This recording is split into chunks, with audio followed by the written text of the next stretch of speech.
لله نحمده ونستعينه ونستغفره ونؤمن به ونتوكل عليه ونعوذ بالله من شرور أنفسنا من يهده الله فلا مضل له ومن يضلله فلا هادي له وأشهد أن لا إله إلا الله وحده لا شريك له وأشهد أن سيدنا وسندنا ومولانا محمدا عبده ورسوله أما بعد فأعوذ بالله من الشيطان الرجيم بسم الله الرحمن الرحيم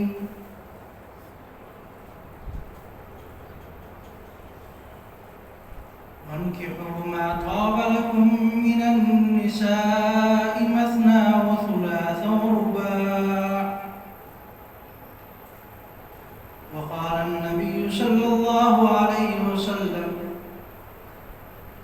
تنكح المرأة لأربع لمالها ولحسبها ولجمالها ولدينها فاظفر بذات الدين تربت يداك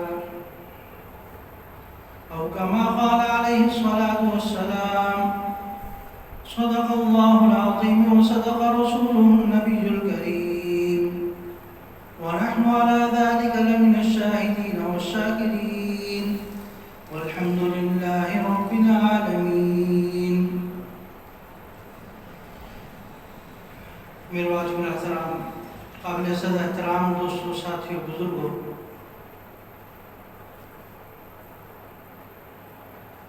اللہ رب العزت نے اس نظام عالم کو جو وجود بخشا،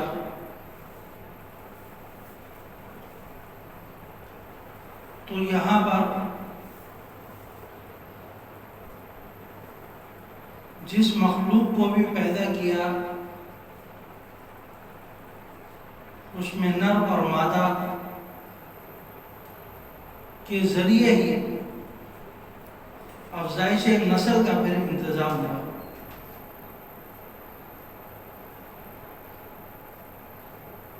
حضرت آدم علیہ السلام، حضرت حوا علیہ السلام، جو ہمارے لیے والد کی حیثیت رکھتے ہیں، ابتدا ان سے ہوئی ہے اور قیامت تک یہ سلسلہ جاری رہے گا۔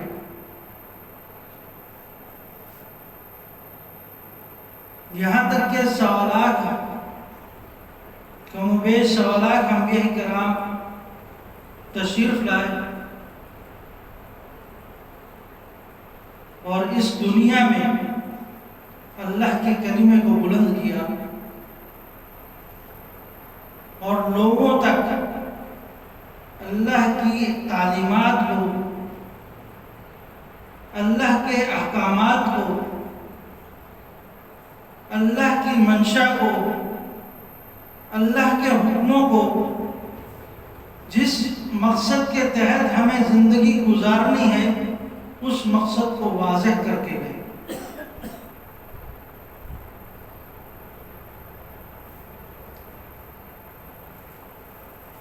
جس طرح ایک امیر آدمی کو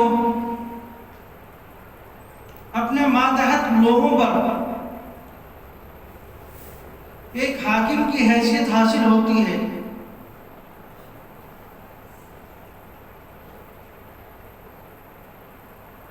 ایک مسئول کی حیثیت حاصل ہوتی ہے، اسی طرح والد کو بھی گھر کے اندر، گھر میں ایک مسئول کی حیثیت حاصل ہے کہ وہ ایک خاندان کو چلانے والا ہے، ایک خاندان کی تربیت کرنے والا ہے۔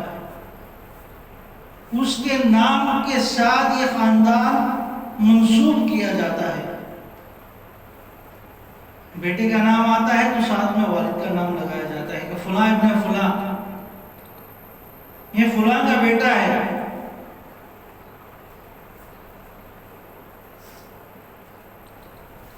تو اللہ رب العزت نے ایک نظام بنا کر دیا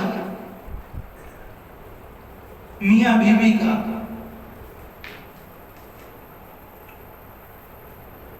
ایک پورا خاندانی نظام ہے جس کے اندر مختلف رشتے ہوتے ہیں، لیکن ان میں سب سے حساس رشتہ میاں بیوی کا ہوتا ہے، کیونکہ ان دو کی وجہ سے بقیہ رشتے پھر جمع ہوتے ہیں.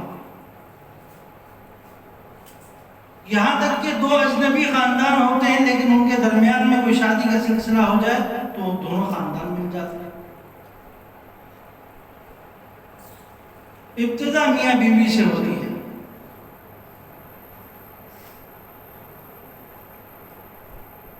اور جس آسانی کے ساتھ یہ رشتہ جڑتا ہے اتنی ہی جلدی یہ رشتہ ٹوٹ بھی جاتا ہے.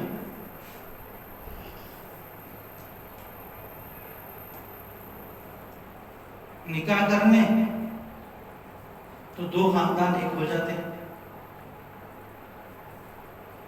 معمولی سی طلاق دے دیں تو دونوں خاندان جدا ہو جاتے ہیں، پھر اجنبیت ہو جاتی ہے. تو جہاں اللہ رب العزت نے نکاح جیسی عظیم عبادت، نکاح جیسا ایک عظیم فریضہ ہمیں دیا ہے، اور وہاں پر ہماری آسانی اور سہولت کے لیے کہ بعض دفعہ شاید تم آپس میں نباہ نہ کر سکو تو طلاق بھی ایک نعمت ہے، لڑکی کے لیے بھی اور گھر والوں کے لیے بھی. لڑکے کے لیے بعض دفعہ خرابی ہوتی ہے تو جدائی کرنا یہ اللہ رب العزت کی طرف سے ایک انعام ہے ہمارے لیے. حضرت عمر رضی اللہ تعالیٰ عنہ فرماتے ہیں کہ حلال چیزوں میں سب سے بری چیز یہ طلاق ہے. حلال ہے لیکن بری چیز ہے، نہ دی جائے. حتی الوسع کوشش کی جائے کہ آپس میں تعلقات بنے رہیں، ختم نہ ہو، جدائی نہ ہو، لا تعلقی کا اظہار نہ کیا جائے. دو خاندان بیٹھ کر آپس میں مشورہ کر کے ان کو دوبارہ ان کی زندگی کا آغاز کروایا جائے. اگر ایک آدھ طلاق دے دی ہے تو دوبارہ رجوع کی صورت پیدا کی جائے. آج ہمارے ہاں یہ بہت ہی زیادہ طلاق کا ریشو بڑھتا جا رہا ہے. پہلے اگر کہیں پر بات کی جاتی تھی تو لڑکی خود اس چیز کو بہت مایوس سمجھتی تھی، لیکن آج خود مطالبہ کرتی.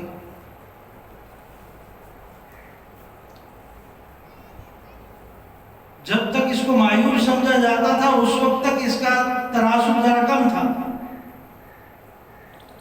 لیکن جب یہ معیوب ہونا کم ہو گیا اور دوسری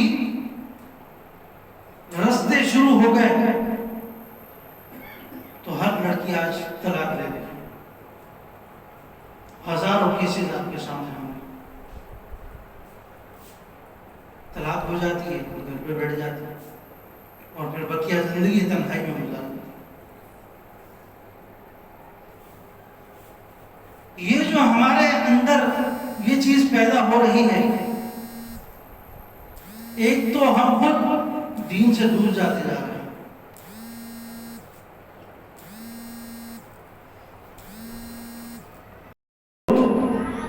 شادی کرو ان عورتوں کے ساتھ جو زیادہ بچے جننے والی ہوں، تاکہ بروز قیامت میں ان لوگوں پر فخر کروں جن کے بچے زیادہ ہوں کہ یہ وہ شخص ہے جس نے امت محمدیہ میں اضافہ کیا. میں ان کو رشک کی نگاہوں سے دیکھوں گا کہ میری امت میں اضافہ کرنے والا یہ آدمی. جس کے 5 بچے 10 بچے ہوتے اس کو فخر سے دیکھا جائے، اور جو ایک ایک دو دو لے کر جائیں گے وہ مسکین اور یتیموں کی طرح اسے نظر آ رہے ہیں، خاندان ہی نہیں ہوگا۔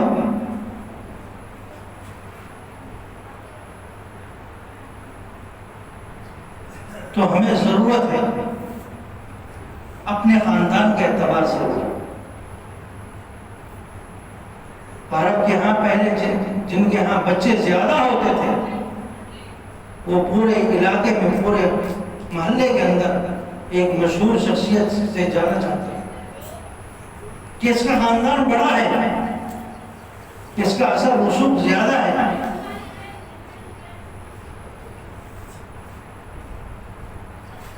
جس کے 3-4 بچے ہوں، 5 بچے ہوں، اگر نافرمان ہونے لگے 2 ہوں گے 3 ہوں گے، اگر ان میں سے ایک بھی فرما بردار نکل آیا تو ماں باپ اپنی زندگی میں سکھ کا سانس لے سکیں۔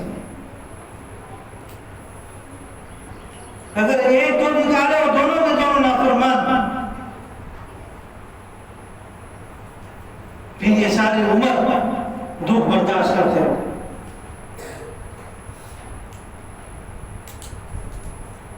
تو یہ کلچر ہمیں غیروں سے مل رہا ہے، جہاں وہاں پر جب خاندانی نظام تباہ ہوا تو آج وہ چاہتے ہیں کہ سب سے پہلے مسلمانوں کے اندر اس چیز کو ختم کیا جائے، اور وہ مختلف طریقوں سے اپنا وائرس ہمارے تک منتقل کرتے ہیں، لیکن ہمیں علم نہیں ہوتا۔ بعض دفعہ حفاظت ٹیکوں کے نام سے، بعض دفعہ پولیو کے نام سے۔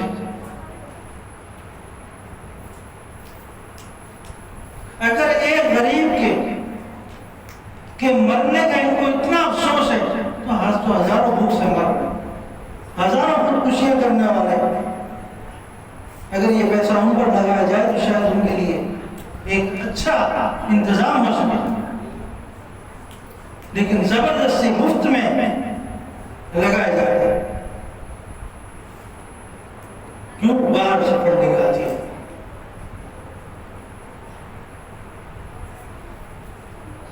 یہ ہمیں سمجھنے کی ضرورت ہے، ہم اس کو روک نہیں سکتے۔ آج بچہ ہو جائے آپ کا، آپ حفاظتی ٹیکوں کے باہر کچھ آپ کے پاس آپشن ہی نہیں ہے۔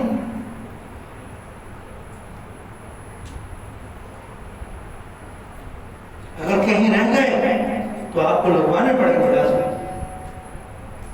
اس کے بغیر برتھ سرٹیفکیٹ نہیں بنے گا، دیگر چیزیں نہیں ہوں گی، آپ آگے بڑھ نہیں سکتے، کوئی کام کر نہیں سکتے۔ تو کچھ چیزیں مجبوراً کرنی پڑتی ہیں، اور کچھ چیزیں ہمارے اپنے اندر آ چکی ہیں کہ ہمیں ان پر یقین بہت زیادہ ہو چکا ہے، تو اللہ رب العزت بھی پھر اسی طرح کا معاملہ کرتے ہیں۔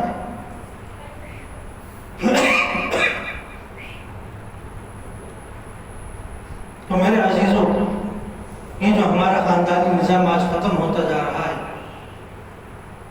ہم جذبات میں آ کر اپنی بیٹیوں کو گھر لا کر بٹھا دیتے ہیں، اور کچھ عرصے بعد باپ کا، ماں کا انتقال ہو جاتا ہے، بچی پھر لاوارث۔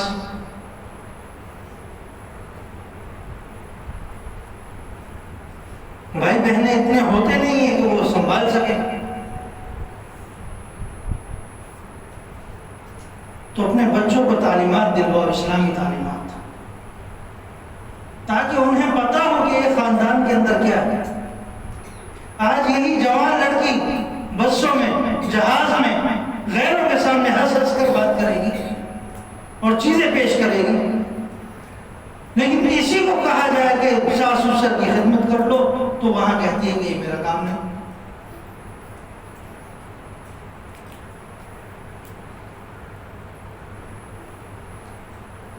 باہر کام والی جگہوں میں دیکھا جائے خوشی سے کر رہی ہیں،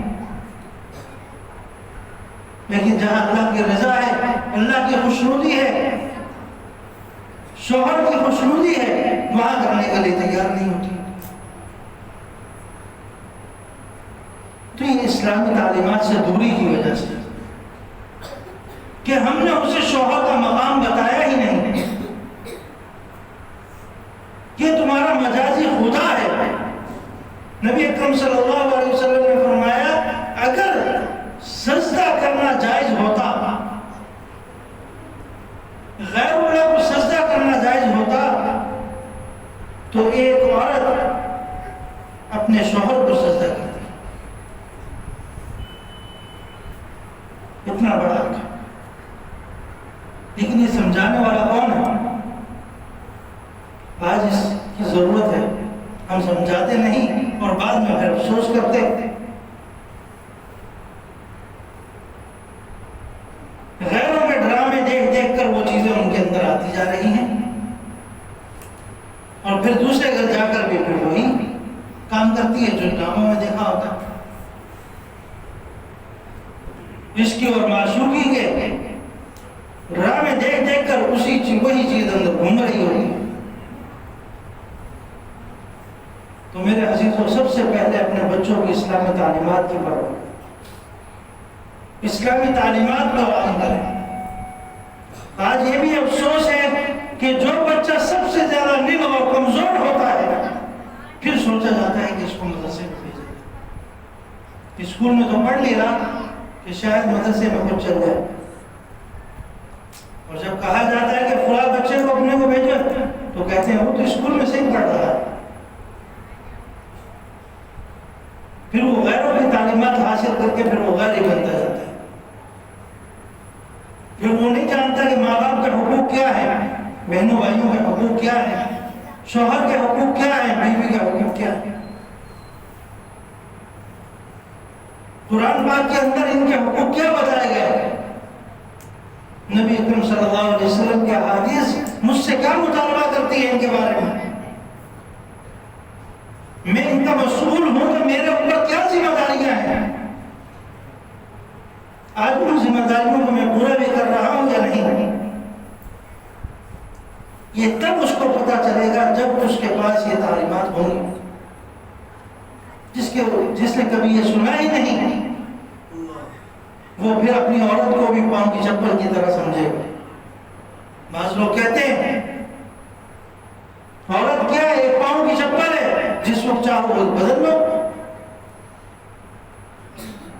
تو بعض دفعہ یہاں خرابی ہوتی ہے، بعض دفعہ وہاں خراب. یہ جملے، یہ الفاظ لوگوں کو زبانوں پر آپ سنتے ہوں گے.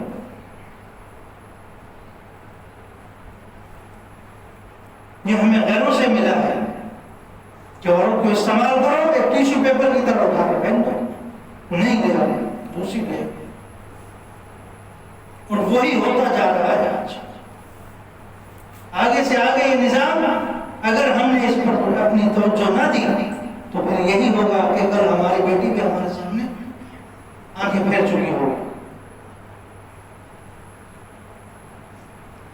ابھی یہ چند گھروں میں ہیں، پھر عام ہو جائے ہر گھر کے اندر. تو اپنے خاندانی نظام کو جوڑنا ہے. اگر اپنا مستقبل بہتر دیکھنا چاہتے ہو، اگر اپنے مستقبل میں اپنے آپ کو سکون کے ساتھ رکھنا چاہتے ہو، اگر اپنا بڑھاپا خیر و عافیت سے گزارنا چاہتے ہو، اگر یہ بچے تمہاری آنکھوں کی ٹھنڈک بننا تم چاہتے ہو کہ میری آنکھوں کی ٹھنڈک بنے، تو ان کی ابتدا سے پرورش اچھی کرنی ہوگی. اور اب عام پرورش کی طرح نہیں، جس طرح ہم پیدا ہو گئے اور آج بڑے ہو گئے اس طرح نہیں ہوگا. اب ہر چیز ہے ان کے پاس. جو چیزیں ہمارے پاس نہیں تھی آج چھوٹے بچوں کو سب معلوم ہے. ان سے پہلے ان کو بچانا ہوگا، ان کی نگرانی کرنی ہوگی. یہ کن دوستوں میں بیٹھتا ہے، کن چیزوں کا استعمال کرتا ہے، کیا چیزیں کھاتا ہے، اسی اعتبار سے اس کے جسم کے اندر وہ چیزیں اتریں گی. یہ سب ایک دم نہیں ہوتا، وقت کے ساتھ ساتھ ہوتا ہے. تو اسی طرح تربیت بھی آہستہ آہستہ ہوگا، ایک دم نہیں ہوتا. تو ابتدا میں کریں گے تو انشاءاللہ آخر میں بڑھاپا بھی سکون سے گزاریں گے. اور جب یہ بچے بڑے ہوں گے تو آپ کی خدمت کرنے تو یہ اپنے لیے سعادت سمجھیں گے، بوجھ نہیں سمجھیں گے۔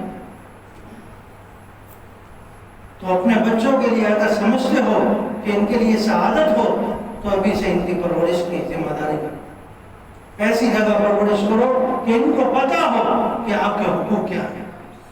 ماں باپ کی نافرمانی کرنے سے اللہ رب العزت کی ناراضگی کتنی آتی ہے ان کو پتا ہو۔ قرآن پاک میں تو یہ اپنے ماں باپ کو اف تک نہ کہو۔ آج ہمارے بچے گالیاں بھی دے دیتے، یہاں تک کہ بعض جگہ پر ماں باپ کو مار بھی دیتے ہیں، ڈنڈوں سے کوئی مار رہا ہے، کوئی کیا کر رہا ہے، کتنے واقعات آپ کے سامنے۔ تو یہ دین سے دوری ہے۔ اللہ تعالی ہمیں اس درد کو سمجھنے کی توفیق عطا فرمائے اور اس کو اپنے گھروں میں اپنی نسل کو بچانے والا بنائے۔ وما علینا الا البلاغ۔